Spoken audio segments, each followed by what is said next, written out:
معزز ناظرین اکرام، السلام علیکم۔ مقصود یہ ہے کہ فرعون نے اپنی طرف سے پورے جتن کیے کہ موسیٰ علیہ السلام وجود میں نہ آئے، حتیٰ کہ اس نے دائیوں اور دوسرے نگران علماء کو مقرر کر دیا کہ وہ امید والی عورتوں کو تلاش رکھے اور ان کے بچہ پیدا ہونے کے اوقات معلوم کرے۔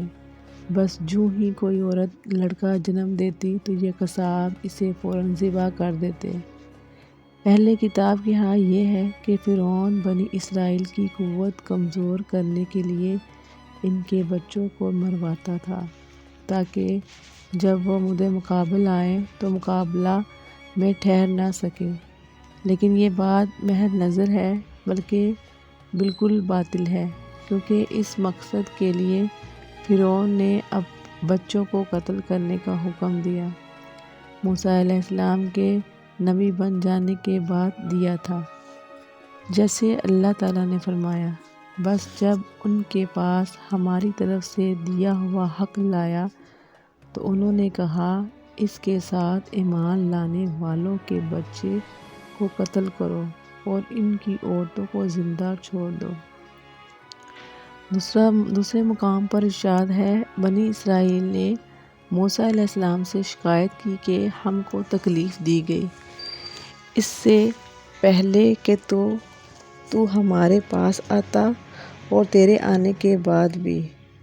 اس لیے صحیح یہ ہے کہ فرعون نے پہلے بچوں کو قتل کرنے کا حکم موسیٰ علیہ السلام کے وجود سے ڈرتے ہوئے دیا تھا۔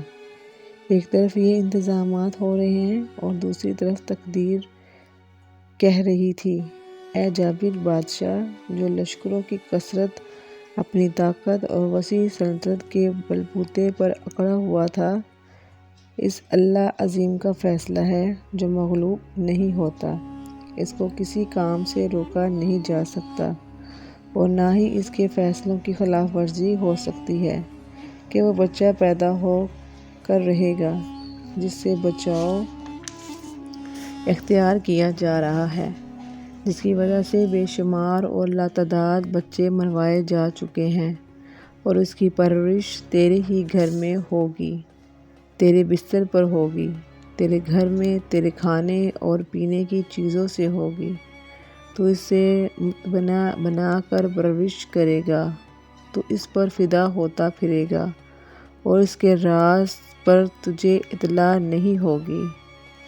پھر تیری دنیا اور آخرت کی بربادی اس کے ہاتھوں ہوگی، کیونکہ تو اس کے لائق ہوئے حق کے مخالفت کرے گا،